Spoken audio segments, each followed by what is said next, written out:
बिस्मिल्लाहिर्रहमानिर्रहीम अस्सलामुअलैकुम। Welcome to my channel Sabir Shafiq. आज न्यू टॉपिक के साथ एक्सेल में मैं आपको आज डे बुक डेमो क्लास के बारे में बताऊंगा। तो सबसे पहले आप हमारे चैनल को सब्सक्राइब कीजिए और साथ ही बेल आइकन पे क्लिक कीजिए ताकि हमारी जो भी वीडियो अपडेट हो सबसे पहले उसकी नोटिफिकेशन आप तक पहुंचे। तो स्टार्ट करेंगे अपना आज का टॉपिक। आज के टॉपिक में मैं आपको डे बुक की जो है वो आज डेमो क्लास दूंगा कि डे बुक जो है वो एक्सेल में कैसे बनाई जाती है। तो आज की जो क्लास के ऊपर जो है हम सिर्फ इस टॉपिक के ऊपर डिस्कस करेंगे कि इस टॉपिक के ऊपर जो हमारा है टॉपिक डे बुक का, तो ये क्या काम करता है एक्सेल के अंदर और इसे हम क्यों बनाते हैं। तो आज सिर्फ मैं आपको इस जो है क्लास से रिलेटेड जो है डेमो दूंगा कि इसमें हमने क्या क्या चीज़ें अप्लाई करनी होती हैं, इसको यूज़ कैसे करना है।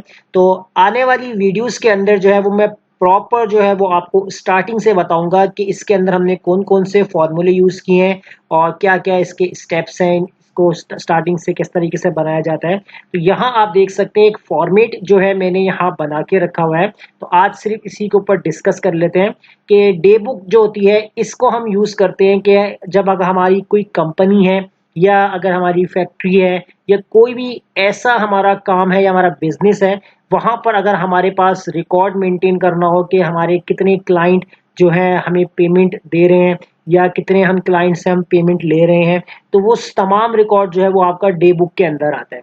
अब डे बुक को जो हमने यहाँ पर जिस तरीके से जो है वो अलग अलग शीट के अंदर जो बना के रखा हुआ है, तो 3 शीट्स जो मैंने यहाँ बना के रखी हुई है। पहली शीट के अंदर हमारे पास है रिसीप्ट, जो मैंने यहाँ नाम भी लिखा हुआ है। तो रिसीप्ट वाला जो पूरा फॉर्मेट जो आप देख सकते हैं इस वक्त, जो मैं आपको फुल स्क्रीन करके दिखाता हूँ, इस रिसीप्ट वाले फॉर्मेट के अंदर हम वो एंट्रियाँ करेंगे कि जिस क्लाइंट से या जिस हमारी जो इंडस्ट्री वगैरह है जिनसे हम पेमेंट हम ले रहे हैं, तो उनका रिकॉर्ड जो है वो हम इस एक शीट के अंदर सेपरेट करके रखेंगे। इसी तरीके से जिन क्लाइंट को हमने पेमेंट देनी है उसके लिए हमने यहाँ पर अलग एक शीट बनाई हुई है जिसको मैंने पेमेंट के नाम से रखा हुआ है। तो जितनी भी क्लाइंट को पेमेंट आप दे रहे हैं तो उनके लिए जो है वो एंट्री आपको यहाँ पर मैनुअल करनी होगी। और इसके अलावा जो थर्ड शीट है जो हमने बनाई हुई है डे बुक के, तो इस डे बुक की शीट के अंदर हमारे पास टोटल रिकॉर्ड होगा कि अगर हम किसी क्लाइंट को पेमेंट दे रहे हैं या अगर हम किसी क्लाइंट से पेमेंट ले रहे हैं। और इसके अलावा जो डे बुक की रिपोर्ट जो आपको नज़र आ रही है अभी जो स्क्रीन के ऊपर, तो इसके ऊपर हम देख सकते हैं कि कौन सी डेट को कितनी पेमेंट हमने दी है और कौन सी डेट को कितनी पेमेंट ली है। तो वो हम जो है सारा चेक इन बैलेंस जो है वो इस वाली शीट के अंदर देखेंगे। तो पहले मैं यहाँ पर जो है वो आपको कुछ एंट्रीज करके दिखाता हूँ कि इस एंट्रीज के ऊपर किस तरीके से काम होगा। अब जैसे आप देख सकते हैं कि यहाँ हमारे पास सीरियल नंबर है और डे का कॉलम है, डेट है, एजेंसी है, रिसीप्ट मेथड है, अमाउंट है और डिस्क्रिप्शन है। अगर मैं यहाँ पर एंट्री करता हूँ कि जैसे आपके पास है फर्स्ट सेकंड 7 और इधर मैं एंट्री करता हूँ 8 जनवरी 2022, तो आप देख सकते हैं सीरियल नंबर और डे ये आपके पास ऑटो चलेगा। क्योंकि इसको ऑटो किस तरीके से हमने बनाया है तो ये दोबारा बताता हूँ मैं। अभी हम फॉर्मूले के बारे में डिस्कस नहीं कर रहे हैं, आने वाली वीडियोस में ये तमाम चीज़ें मैं आपको बताऊंगा। अभी हम सिर्फ इसके ऊपर जो है वो अपनी एंट्री करेंगे और अलग अलग एंट्री करके हमें इससे क्या फ़ायदा हो रहा है, किस तरीके से काम कर रहा है वो देखेंगे। अब यहाँ मैं जो है वो एजेंसीज के नाम लिख लेता हूँ कि जैसे हमारे पास है दानियल, ये हमारे पास कोई एजेंट है जो कंपनी की तरफ से आया है तो उसका नाम हम यहाँ एंटर कर देंगे। और इसी तरीके से नेक्स्ट नेम हम यहाँ एंटर करेंगे। अब ये मेरे पास जो है वो कुछ एंट्रीज मैंने यहाँ पर कर ली हैं। अब बात करेंगे यहाँ पर रिसीप्ट मेथड। रिसीप्ट मेथड क्या होता है, तो पहले हम यहाँ पर अमाउंट कर लेते हैं कि रिसीप्ट हम कितनी अमाउंट कर रहे हैं, कौन सी एजेंसी का बंदा है और किस डेट को हम कर रहे हैं। तो जैसे मैं यहाँ पर ऐड करता हूँ 25,000। इसी तरीके से सेकंड पर्सन सेम डेट के ऊपर आ रहा है तो हम यहाँ पर हम ऐड कर देंगे 15,000। और फिर इसके बाद नेक्स्ट डेट के ऊपर हमारी जो एंट्री हो रही है ये वो एंट्री है कि जिससे क्लाइंट से हम पेमेंट रिसीव कर रहे हैं। इसके बाद यहाँ पर हम ऐड करेंगे 25,000 अगेन और यहाँ हम ऐड करेंगे 30,000। अब यहाँ हमने जो पेमेंट रिसीव की है इसका मेथड क्या है, आपने कैश लिया है, चेक लिया है या ऑनलाइन रिसीव की है, तो उसकी जो पूरी समरी है वो यहाँ आपको टॉप पर नज़र आ रही होगी कि उसका पूरा रिकॉर्ड यहाँ नज़र आएगा।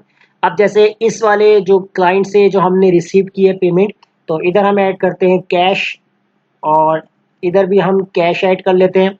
और इस क्लाइंट से जो हमने पेमेंट रिसीव की है उसको हम यहाँ पर दे देते हैं ऑनलाइन। और नेक्स्ट क्लाइंट से जो हमने रिसीव की है चेक, और इससे भी हमने चेक। अब देखें जैसे ही मैंने यहाँ पर जो है वो पेमेंट मेथड अप्लाई किया, तो यहाँ आप देख सकते हैं समरी में ऑटो अप्लाई हो रहा है, यानी कि अपडेट हो रहा है। अगर हम देखें कि एक क्लाइंट से हमने कैश रिसीव किया 25 और एक क्लाइंट से कैश रिसीव किया है 15,000, तो ये हमारे पास जो टोटल हो जाएंगे वो 40,000 हो जाएंगे। आप देख सकते हैं यहाँ पर कि कैश हमें बता रहा है कि टोटल आपने जो कैश रिसीव कर लिया है वो कितना किया, 40,000।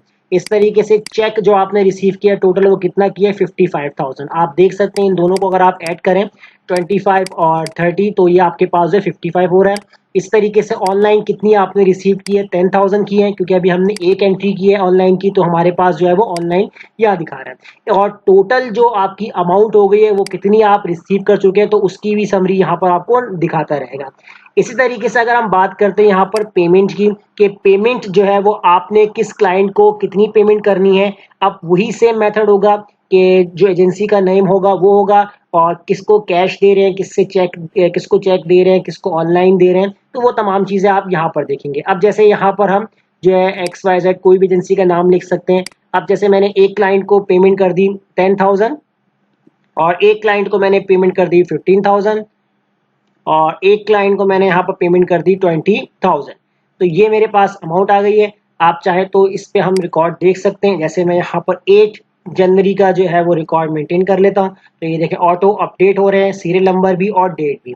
और पेमेंट मेथड हम भी यहाँ ऐड कर लेते हैं। अब यहाँ जैसे मैंने ऐड कर दिया 12,000। अब यहाँ हम बात करते हैं कि जैसे हमने कैश पेमेंट किया, तो ये देखिए यहाँ भी समरी हमारे पास ऑटो अप्लाई हो रही है, यानी अपडेट हो रही है। तो इसी तरह यहाँ पर अगर आप देखते हैं कि चेक आपने दिया, किस क्लाइंट को चेक दिया है उसकी डिटेल, तो ये देखें चेक वाला जो सेक्शन है वो भी अपडेट हो रहा है। इस तरीके से इसको भी चेक दे दिया, और इसको हमने ऑनलाइन दे दिया। तो ये देखिए तीनों लाइंस यानी तीनों एंट्री आपकी फिल हो गई। अगर आप सिर्फ यहाँ पर चेक देंगे और कैश देंगे, ऑनलाइन नहीं देंगे, तो उस हिसाब से यहाँ समरी भी आपको अपडेट करके दिखाएगा। अब ये तो हमने अलग अलग शीट बनाई हुई है कि जिससे रिसीव करनी है पेमेंट उसका पूरा डाटा जो आप एंटर करेंगे वो यहाँ करेंगे, और जिस क्लाइंट को आपने पेमेंट देनी है उसकी जो एंट्री है वो आप इस वाली शीट के अंदर करेंगे।